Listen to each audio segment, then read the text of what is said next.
Hello students, कैसे हैं आप लोग। तो चैनल को सब्सक्राइब कर रहे होंगे, साथ साथ इंटरेस्ट भी डेवलप हो रहा होगा।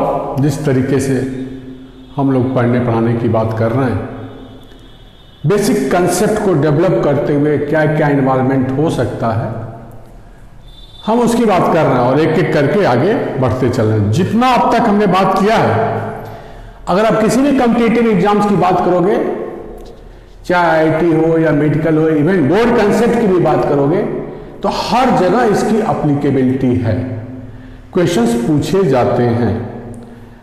बाकी जो अप्लीकेबिलिटी ईथर हुआ या कार्बन कार्बन बॉन्ड पहचानने में या कहां कहां डबल बॉन्ड लगाएंगे, पूछा जाता है बेटा कि कोई स्ट्रक्चर दे दिया गया, उसके कितने जगह पर उसमें डबल बॉन्ड लग सकते हैं, या उस स्ट्रक्चर के एल्केन के स्ट्रक्चर का कितना एल्कीन बन सकता है।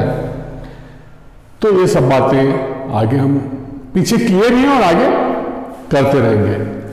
हम लोग एरोमेटिसिटी की बात कर रहे थे। एरोमेटिक कंपाउंड्स में अभी पिछले क्लास में हमने एरोमेटिक कार्बेनाइन की बात की थी, साथ साथ हेट्रोसाइक्लिक एरोमेटिक कंपाउंड्स की बात किए थे।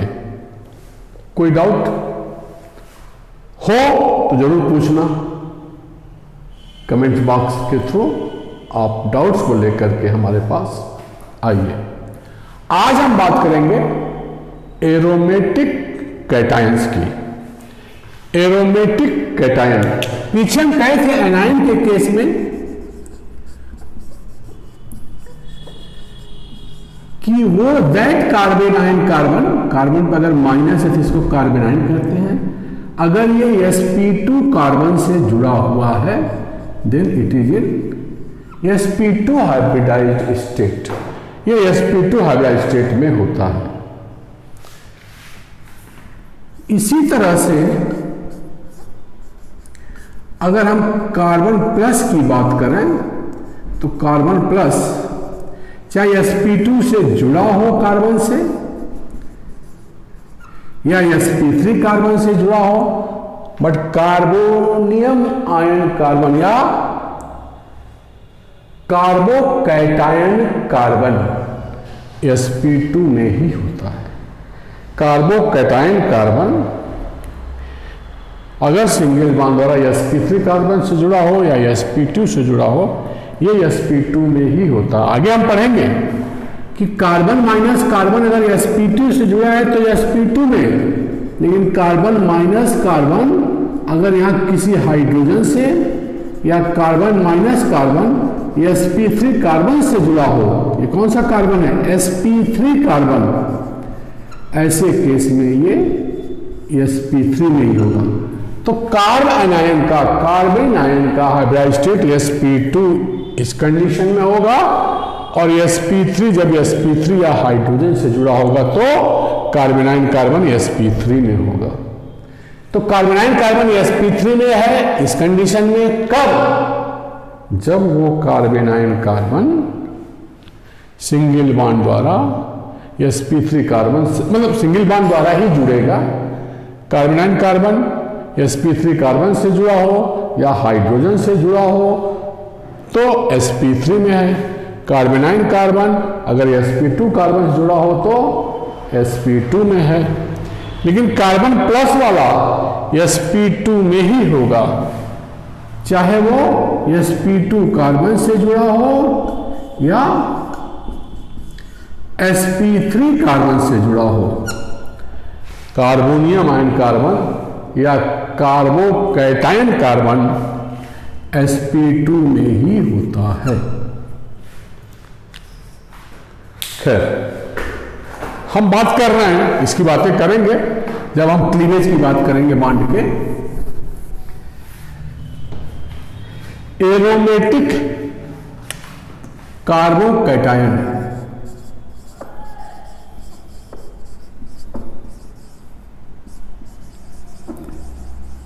अगेन कंडीशन साइक्लिक, हर एटम sp2 और हकल्स रूल, मान लो इस स्ट्रक्चर की बात कर रहे हैं,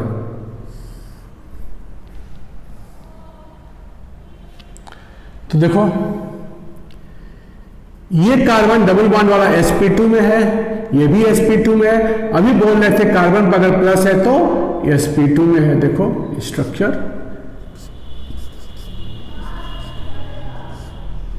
यही है ना, तो 3 sigma bond, 3 sigma bond, again 3 sigma bond, तो साइकिल का हर आइटम sp2 में, तो साइक्लिक हो गया, हर आइटम sp2 में हो गया। तीसरा क्या था, Huckel's rule, 4n+2 pi electrons होने चाहिए, ये ऐसे है हकल्स रूल में, where n is any integral value बोला था इंक्लूडिंग 0, लाइक दिस। अगर हम इस साइक्लोप्रोपिनाइलियम आयन की बात करें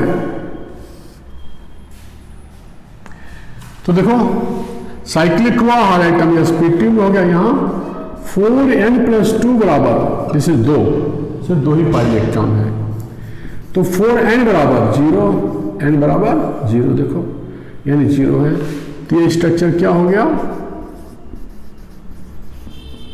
एरोमेटिक हो गया। क्लियर? एरोमेटिक कार्बोकैटायन कैसे पहचानेंगे? क्लियर? साइकिल वही चीज, हर एटम sp2 वही चीज, साथ साथ फॉलोज हकल्स रूल। दूसरा structure,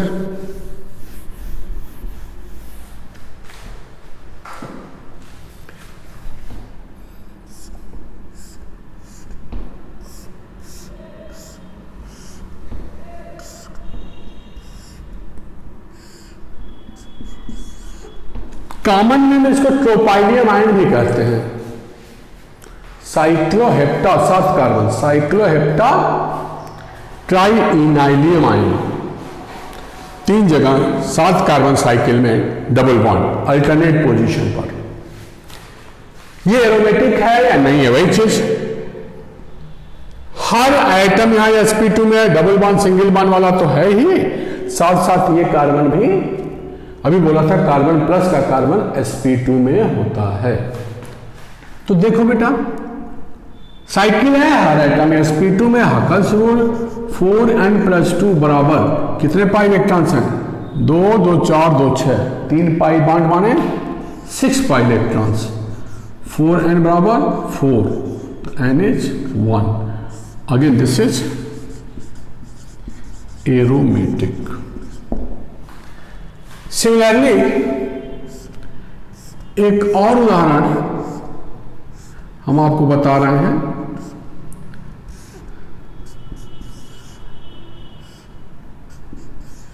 this structure, either it is aromatic or not, again we can say, just देखो by observation all the carbon atoms will be in sp2 hybrid state। भाई double bond carbon तो sp2 में है ही, हर carbon पे छुपा क्या है, हर carbon पे एक एक हाइड्रोजन है, तो कार्बन हाइड्रोजन सिग्मा बॉन्ड हर कार्बन पर है,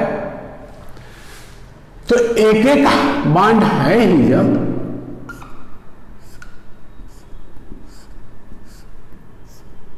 तो बिना सोचे कह देंगे कि यार हर कार्बन के चारों ओर 3 सिग्मा बॉन्ड है, इसलिए हर कार्बन sp2 में है।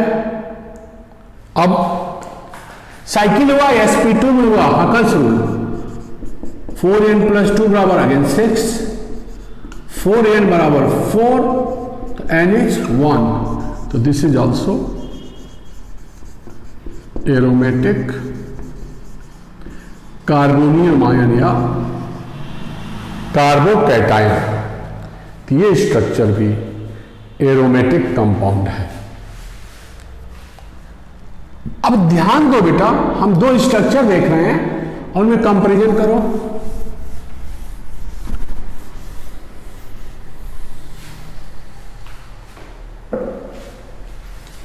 एक स्ट्रक्चर हमारा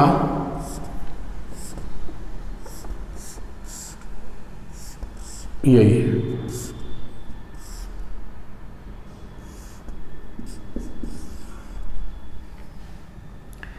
और दूसरा स्ट्रक्चर है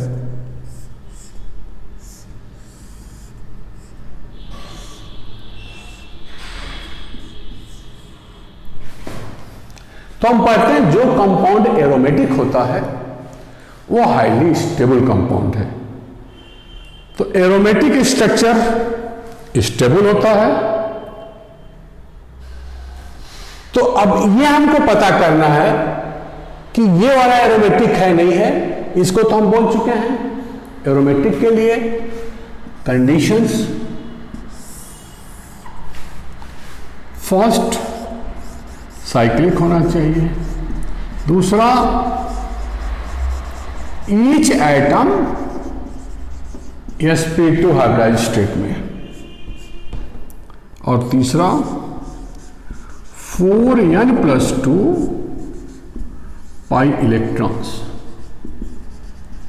ये एरोमेटिक है।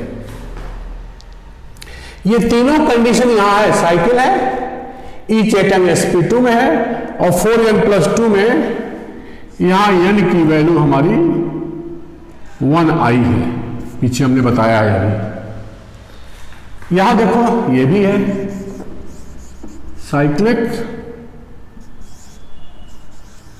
हर atom, each atom in sp2, इसका भी हर एटम sp2 में देखो सब पे हाइड्रोजन लगा दिया, तो 3 सिग्मा बॉन्ड हर एटम के चारों ओर मिल गया। तो यहां भी हर एटम sp2 में। तीसरा, अगर हम 4n+2 की बात करें, 4n+2 pi electrons, Huckel's rule को सेटिस्फाई करें, तो यहां 4n+2 बराबर 4 ही है। देखो 2 2 4, पॉजिटिव तो वैसे ही, पॉजिटिव मतलब क्या कि इसका ऑक्टेट पूरा नहीं है, क्योंकि अगर बॉन्ड को देखें, एक बॉन्ड में अगर 2 इलेक्ट्रॉन सोचते हैं तो कुल इलेक्ट्रॉन कितने हैं चारों ओर? 6 इलेक्ट्रॉन्स, 8 नहीं है। इसका मतलब ये इलेक्ट्रॉन डिफिशिएंट स्पीशीज है, इस पे इलेक्ट्रॉन की कमी है,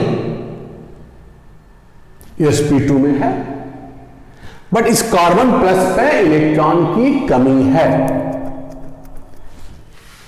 तो ये बेचारे को इलेक्ट्रॉन चाहिए, अगर कोई दे तो ये किसी को दे नहीं सकता, लेकिन अगर कार्बन पे माइनस होता तो वो इलेक्ट्रॉन जाता है रेजोनेंस में, और कार्बन पे प्लस होगा तो रेजोनेंस पे पढ़ोगे, कार्बन पे प्लस वाला रेजोनेंस से इलेक्ट्रॉन लेता है, और कार्बन पे माइनस वाला डबल बॉन्ड को जो रेजोनेंस में है उसको इलेक्ट्रॉन देता है।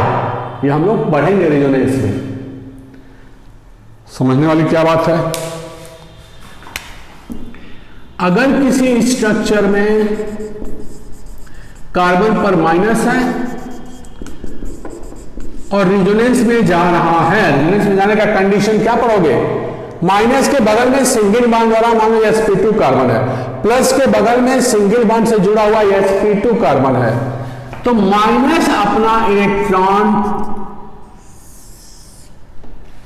डबल बॉन्ड के साथ रेजोनेंस में देता है, रेजोनेंस होता है, मतलब this negative charge is under conjugation with pi bond. ये नेगेटिव चार्ज इस पाई बॉन्ड के साथ रेजोनेंस में है, ये पॉजिटिव चार्ज भी इस पाई बॉन्ड के साथ रेजोनेंस में है। नेगेटिव चार्ज इलेक्ट्रॉन दे रहा है इस पाई बॉन्ड को, इन पॉजिटिव चार्ज में इलेक्ट्रॉन की कमी है कि ये पाई बॉन्ड से इलेक्ट्रॉन लेता है। इसका रेजोनेटिंग स्ट्रक्चर ये आएगा, और इसका रेजोनेटिंग स्ट्रक्चर ये आएगा। तो कार्बन प्लस कहने का ये मतलब है इसमें कोई इलेक्ट्रॉन गिना नहीं जा सकता। तो ऐसा स्ट्रक्चर जो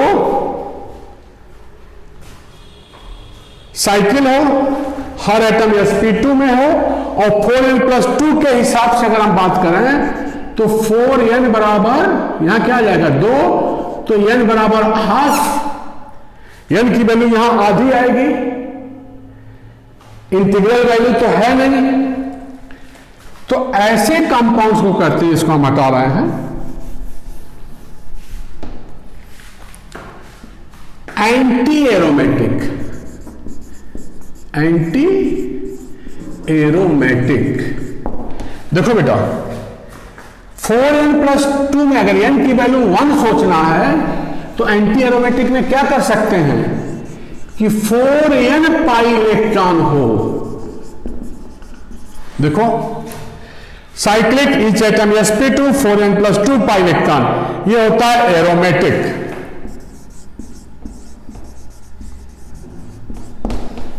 cyclic each atom sp2 4n pi electron को फॉलो करे तो ये होता है एंटी एरोमेटिक। एरोमेटिक होता है हाईली स्टेबल और एंटी एरोमेटिक होता है बेटा लीस्ट स्टेबल। तो हम पहचान लेंगे कौन सा कंपाउंड एरोमेटिक है और कौन सा एंटी एरोमेटिक है इस आधार पर। अब क्लियर है,